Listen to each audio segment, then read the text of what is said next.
John Dewey, perteneciente al pragmatismo norteamericano, ejerció una gran influencia en Estados Unidos, principalmente por su preocupación por resolver los problemas morales, sociales y educativos de su época. En este vídeo vamos a explicar las principales características de su instrumentalismo pragmatista, al que calificó como naturalismo empírico o empirismo naturalista. Tenemos que descifrar por qué naturalismo y por qué empírico, y además analizar en qué consiste su particular instrumentalismo, característico de todo pragmatismo.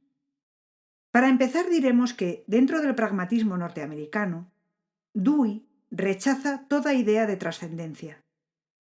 A lo único a lo que atiende es a la experiencia, y por esto observa que todo cambia.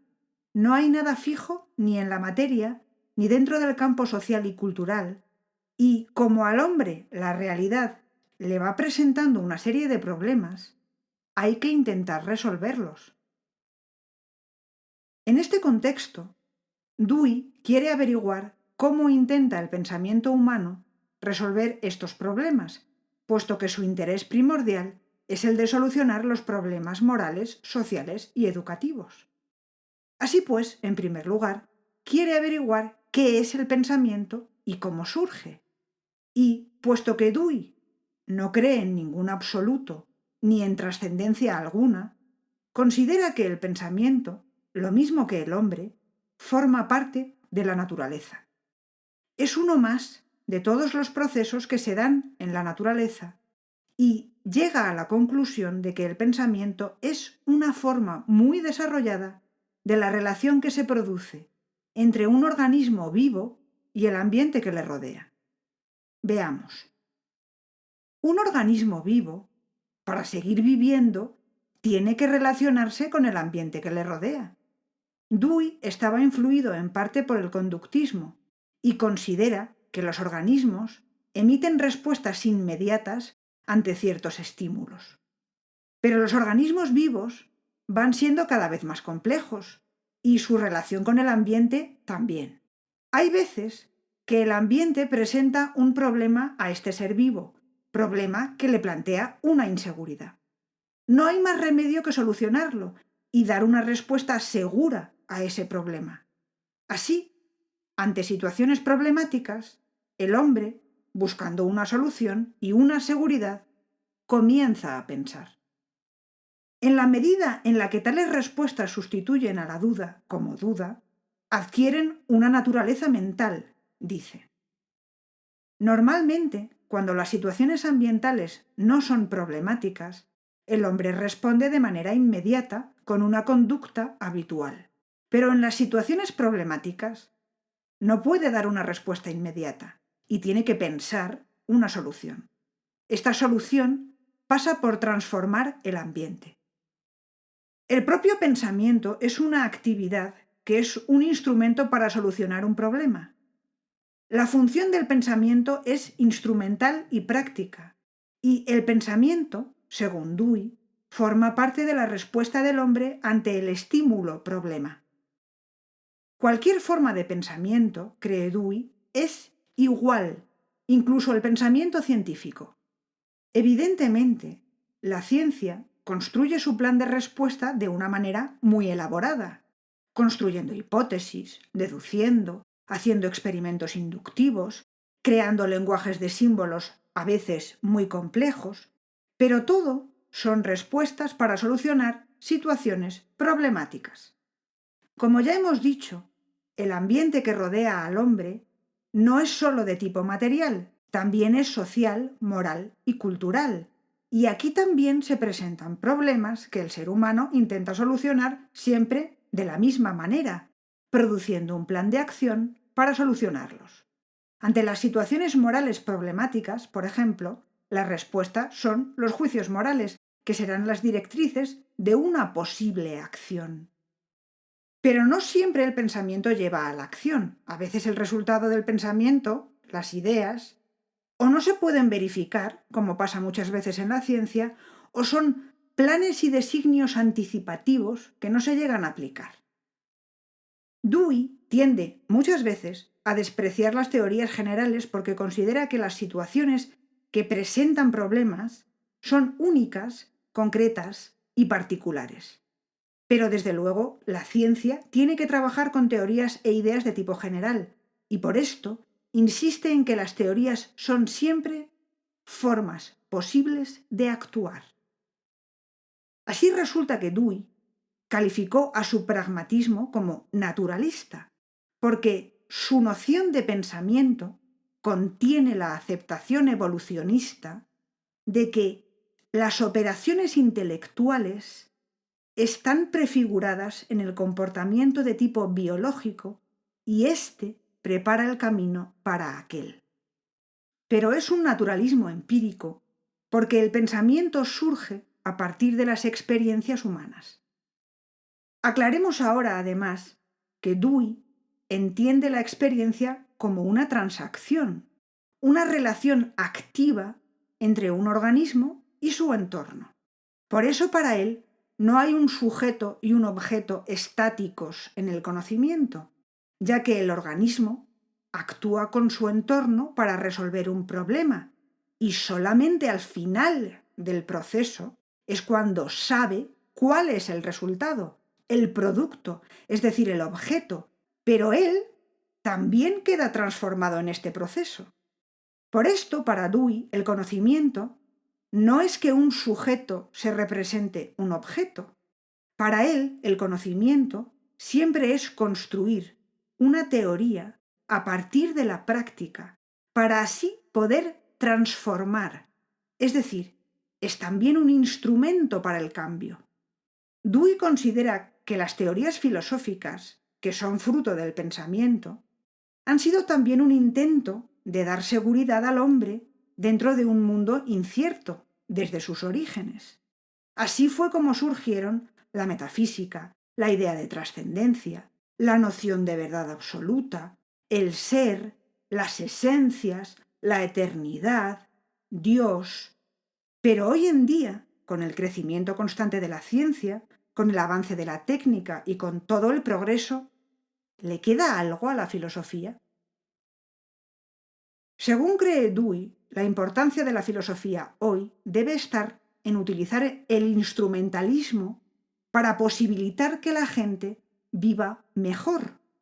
O sea, aplicar el instrumentalismo del pensamiento a las ciencias sociales. Él se centra en su aplicación en la moral, las instituciones y la educación. Cada sociedad concreta tiene unos valores y unos ideales. El filósofo debe analizarlos para, cuando se presenten conflictos o contradicciones entre esos ideales o valores y la realidad de la vida cotidiana, poder solucionarlos y abrir nuevas posibilidades de acción. Por esto, no está de acuerdo aquí con dar teorías generales y abstractas alejadas de la realidad cotidiana de cada sociedad.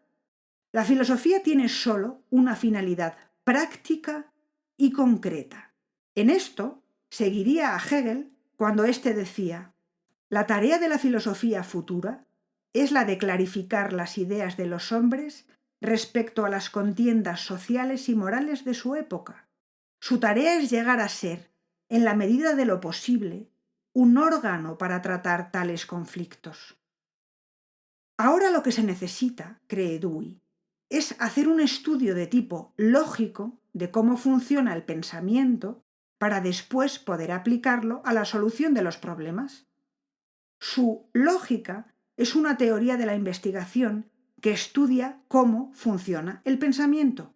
En esta lógica se analiza lo que son los juicios y los razonamientos, como siempre ha hecho la lógica, pero en este caso, considerando todo el proceso de pensamiento como un instrumento.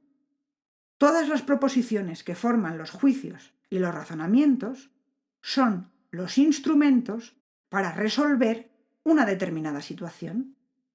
Estos juicios y razonamientos son siempre de tipo hipotético, para, analizando las posibles conclusiones, utilizar posteriormente la que sirva, la que obtenga éxito.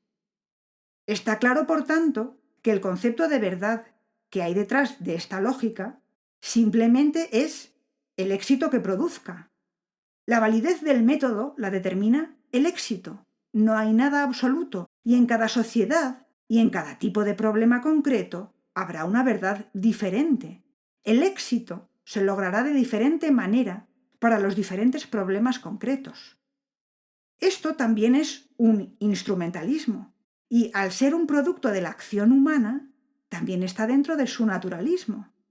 Él dice, el instrumentalismo en lógica es un intento de construir una teoría lógica exacta de los conceptos, de los juicios y de las inferencias en sus distintas formas, considerando primariamente el modo en que funciona el pensamiento en las determinaciones experimentales de las distintas consecuencias. Después de todo esto, ¿qué piensa Dewey de la posible solución de los problemas morales que surgen en las diferentes ciencias sociales? En primer lugar, ¿qué son la ética y la moral? Según Dewey, la ética es una actividad consciente cuyo fin es conseguir algo que la persona considera valioso. La ética de cada individuo se basa en unos principios o valores. Los principios y los valores de las personas se adquieren por medio de las costumbres sociales y morales. En todas las sociedades, los hombres aprenden las costumbres y los hábitos de su cultura, que, a su vez, han sido heredadas en esa sociedad. En esas costumbres adquiridas están las normas morales, y como esas costumbres tienden a perpetuarse, podríamos decir que envejecen. En principio, las costumbres surgieron para adaptarse a unas determinadas situaciones, pero con el paso del tiempo, aunque se repiten esas costumbres, las situaciones sociales y personales cambian y las normas morales ya no sirven. El fin que perseguían ha cambiado. ¿Qué pasa entonces? Pues que entonces tiene que intervenir la inteligencia y el pensamiento tiene que hacer su función y solucionar el problema. Ahora hay que redirigir la conducta y construir nuevos hábitos y cambiar los valores. El fin de la vida humana es vivir bien, y para vivir bien hay que crecer. No se puede uno quedar estancado. La vida significa crecimiento, dice en Democracia y Educación. En moral, el crecimiento, según Dewey, es desarrollar la personalidad de manera armoniosa. Esta idea de crecimiento, cree, hace que se consideren nuevas posibilidades de acción y el crecimiento moral es aprender y realizar esas posibilidades. En segundo lugar, todas estas ideas las llevó a los campos de las instituciones sociales y de la educación. Si las necesidades de los miembros de una sociedad cambian y las instituciones sociales y políticas ya no dan respuesta a estas necesidades, no sirven. Hay que cambiarlas y hacer que funcionen. Hay que transformar el entorno social y político porque el fin siempre es crecer como seres humanos. En educación, el proceso educativo y el proceso moral son una misma cosa. La educación afecta a toda la sociedad y a todas las instituciones. El crecimiento de la persona se produce constantemente. El proceso educativo no tiene fin dentro de la vida. Él mismo es su fin. Por todo esto, cree que hay que hacer de las escuelas comunidades reales, que reproduzcan la vida de esa sociedad, para que los niños aprendan a participar en la vida social. Hay que educar en fomentar la inteligencia y no en aprender simples teorías sobre diferentes temas, porque hay que enseñar a ser capaces de fomentar el pensamiento para poder utilizarlo y crecer como seres humanos.